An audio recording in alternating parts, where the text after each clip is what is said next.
Hey guys what's up it's me খিলিবাশির and welcome to my channel. So guys, আজকের ভিডিওতে আমি কথা বলবো আমাদের দেশের নতুন শিক্ষা ব্যবস্থা নিয়ে। ফাইনালি 34 বছর পর আমাদের পুরো দেশের শিক্ষা ব্যবস্থা একদম পুরোপুরি চেঞ্জ হতে চলেছে। তাই এটা নিয়ে অনেকেই দেখছি ফেসবুকে ট্রল আর খিল্লি করা শুরু করে দিয়েছে। তো কিছুদিন আগেই আমরা সবাই বলছিলাম যে তুমি পরীক্ষায় কত নাম্বার পেয়েছো সেটা ম্যাটার করে না, তোমার মধ্যে যতটা শিক্ষার জ্ঞান রয়েছে সেটাই ম্যাটার করে। কিন্তু এটা যখন বাস্তবে ইমপ্লিমেন্ট হতে চলেছে তখন সেটা আমরা মানতে পারছি না কেন? অনেকেই দেখলাম যে না বুঝে ভুলভাল কথা বলছে, ট্রল করছে, এটাকে নিয়ে খিল্লি করছে।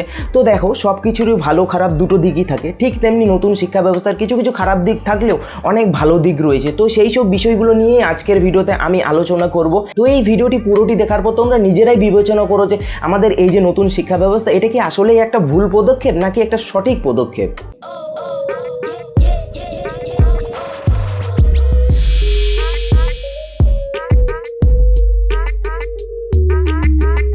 আমাদের পুরনো যে শিক্ষা ব্যবস্থা ছিল সেটা কিন্তু 10+2 হিসেবে হতো, মানে ক্লাস 1 থেকে 10 পর্যন্ত প্রাথমিক শিক্ষা, প্রতি বছর একটা একটা করে এক্সাম, তারপর আসে 11-12, সেটা নিয়ে আমাদের উচ্চ মাধ্যমিক। আবার নতুন যে শিক্ষা ব্যবস্থা আসতে চলেছে সেটাতে শিক্ষা ব্যবস্থাকে ভাগ করা হয়েছে 5+3+3+4 হিসেবে। মানে প্রথম যে 5 বছর রয়েছে সেই 5 বছর রয়েছে ক্লাস 1-2 আর যেসব প্রাথমিক শিক্ষা রয়েছে প্লাস অঙ্গনবাড়ি শিক্ষা, এই সব কিছু মিলে এই 5 বছর। এরপর যে 3 বছর রয়েছে এই 3 বছরে থাকছে ক্লাস 3, 4, 5 গিয়ে তোমার একটা ফাইনাল ইয়ার এক্সাম হবে। মানে এবার আর প্রতি বছর এক্সাম দিতে হবে না। তারপরে যে 3 বছর রয়েছে সেই 3 বছরে থাকছে 6, 7, 8 এবং 8-এ গিয়ে তোমার ফাইনাল এক্সাম হবে। মানে প্রতি বছর এবার আর এক্সাম থাকছে না। এরপরে যে 4 বছর রয়েছে এই 4 বছরটা একটু ইম্পর্টেন্ট। এখানে রয়েছে 9, 10, 11, 12, এই 4টা ক্লাস মিলে এই 4 বছরে এটাকে বিভাগ করা হয়েছে। এখানে আসতে চলেছে সেমিস্টার হিসেবে পরীক্ষার পদ্ধতি। তো এই 4 বছরে তোমাকে মোট 8টা সেমিস্টার দিতে হবে এবং মোট 40টি সাবজেক্টে পরীক্ষা দিতে হবে। তো এই শিক্ষা ব্যবস্থার সব থেকে যে ভালো দিক সেটা হলো এবার ক্লাস 9 থেকে স্টুডেন্টরা সুযোগ পাবে নিজের পছন্দের সাবজেক্ট নিয়ে পড়াশোনা করার। মানে তুমি ম্যাথ নেবে না, ফিজিক্স নেবে না, কেমিস্ট্রি নেবে, সেটা তুমি এবার 9 থেকেই সুযোগ পাবে। তার উপর এবার থেকে আর্টস, সায়েন্স, কমার্স এসবের কোনো ভেদাভেদ থাকলো না। তুমি তোমার ইচ্ছা মতো, তোমার যদি ইচ্ছে হয় তুমি ম্যাথ সঙ্গে ইতিহাসও নিতে পারো, আবার যদি কারো ইচ্ছে হয় জিওগ্রাফির সঙ্গে সঙ্গে সে কম্পিউটার নিয়েও পড়াশোনা করতে পারে। আমার মতে নতুন শিক্ষা ব্যবস্থার এই দিকটা হলো সব থেকে ভালো দিক। তোমাদের আমি এখন ছোট্ট একটা উদাহরণ দিই। ধরো তোমার মিউজিকের প্রতি অনেক ইন্টারেস্ট, এবার যদি তুমি মিউজিক নিয়ে পড়াশোনা করতে চাও তাহলে কিন্তু বর্তমান শিক্ষা ব্যবস্থার মাধ্যমে তোমার বাকি সাবজেক্টগুলো আর পড়া হবে না। কিন্তু এই যে নতুন শিক্ষা ব্যবস্থা আসতে চলেছে এখানে কিন্তু ধরো তুমি তোমার মিউজিক নিয়ে পড়তে চাও, তো তুমি মিউজিক নিলে সঙ্গে ম্যাথও নিতে পারবে, হিস্ট্রি চাইলে হিস্ট্রিও নিতে পারবে। তো এবার তোমার পড়াশোনার সঙ্গে সঙ্গে নিজের ট্যালেন্টটাও তুমি দেখাতে পারবে। এটা কি ভালো নয়? তোমরাই বলো। তো এই জিনিসটার একটা খারাপ দিক হলো যে ক্লাস 9-এ যেসব স্টুডেন্টরা পড়ে তারা কিন্তু অবুঝ হয়, তারা কিন্তু অনেক ছোট হয়, তারা বোঝে না কোন সাবজেক্টটা নিতে হবে, কোনটা নিতে হবে, কোনটা না নিতে হবে। তো এবার তাদের ফ্যামিলির উপর থেকে প্রেশারাইজ করে তাদেরকে বলে দেওয়া হবে যে তুমি এটা নাও, এটা নাও, এটা নাও, এটা নাও। মানে তাদের ইচ্ছে না থাকা সত্ত্বেও সেই সব সাবজেক্টগুলো নিতে হবে। আমার মতে এই দিকটা অনেক ফ্যামিলিতে দেখা যাবে, এটা একটা খারাপ দিক আর কি। তো এই নতুন শিক্ষা ব্যবস্থায় ক্লাস 6 থেকে কারো যদি ইন্টারেস্ট থাকে, কেউ যদি চায় তাহলে সে কম্পিউটার নিয়ে পড়াশোনা করতে পারবে এবং কোডিং শিখতে পারবে।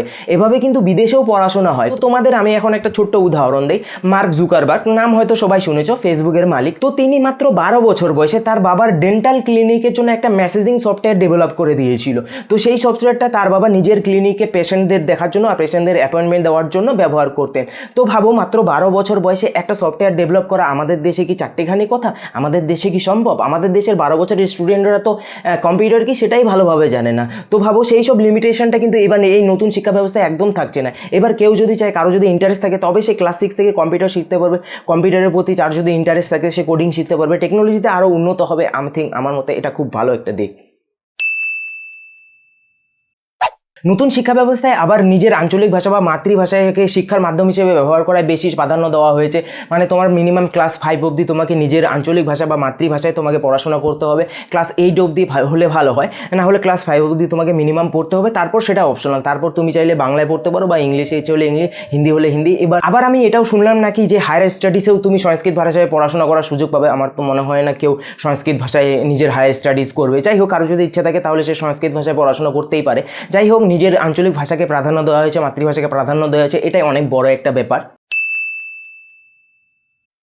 এবার থেকে উচ্চশিক্ষা মানে গ্র্যাজুয়েশন অনার্স কোর্স হতে চলেছে 4 বছরে। তো এবার অনেকেই ভাবতে পারো যে 1 বছর তো বাড়িয়ে দিল, আমাদের কি লাভ হবে? একটা বছর বেশি সময় লাগবে, আবার একটা বছর বেশি পড়াশোনা করতে হবে।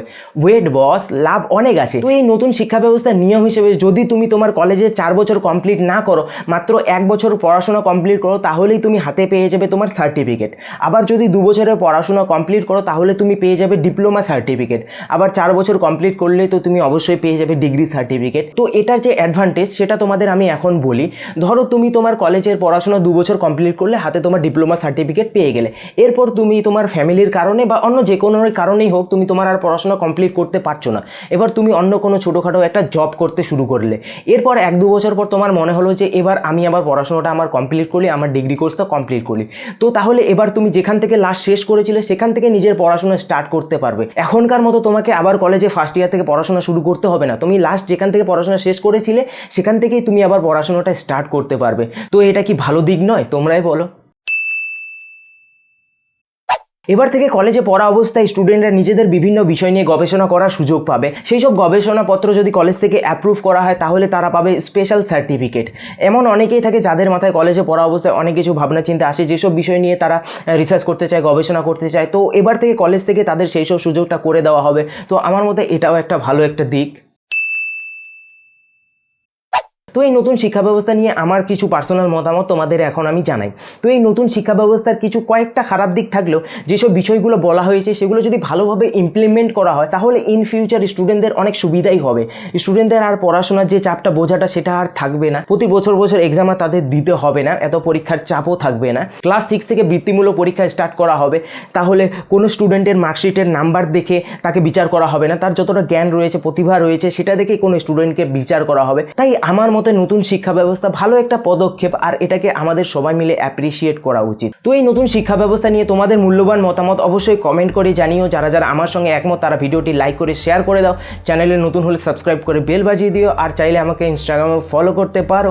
তো পরবর্তী ভিডিওতে আবার দেখাবো। তখন সবাই ভালো থাকো, বাই বাই।